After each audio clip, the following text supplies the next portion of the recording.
Across the South Coast, live from Solent University. You're listening to Solent Sports News. Good afternoon, welcome to Solent Sports News. It's 2 o'clock and I'm Erin Dugan. It may not be coming home in the football, but the story is very different in the cricket. England have beaten Pakistan by 26 runs to win the Test series in Multan.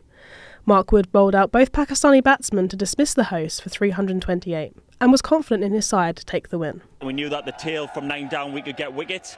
I didn't think the number 9 would come and blaze it, but it was nice to get over the line in the end. Gareth Southgate is questioning his future as England manager. This comes after they lost 2-1 to France in the World Cup semi-finals on Saturday. Former England international Sue Smith says she isn't surprised by Southgate, whether he's torn or whether to leave or not. This is a tournament that they did highlight as going on to win it, to be successful. That's not happened. So now he's got to go away. He's got to reflect on everything that's happened there. It's got to be something that's right for him and his family. But then at the same time, he probably thinks there's unfinished business. The current top pick to fill the England manager seat is Thomas Tuchel, who's been a free agent since his exit from Chelsea in September. Some shocking sports news now. Former double Olympic 800-metre champion David Rashida has been involved in a plane crash.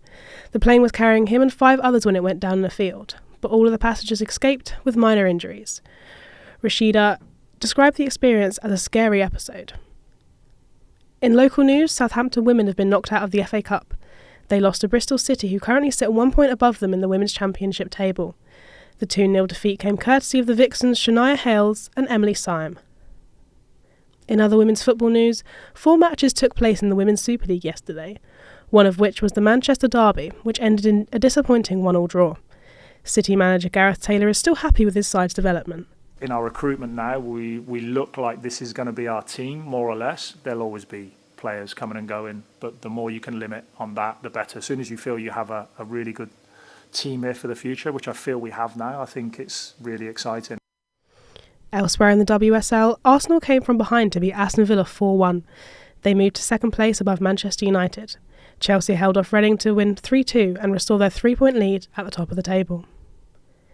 Now let's take a look forward to this week. Morocco faced France in the World Cup semi-finals on Wednesday. After becoming the first African team to reach the Final Four of a World Cup, head coach Walid Regragui has no fear that his team can compete with the top nations. They haven't managed to score in one goal, and it was an own goal. And I think that shows that we've been working hard in defence. But this is the most difficult tournament.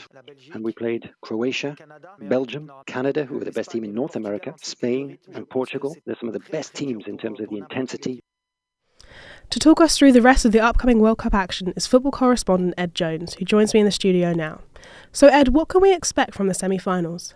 Well, Erin, first up on Tuesday, we've got a place in the final on offer for the last 2 previous World Cup runners-up.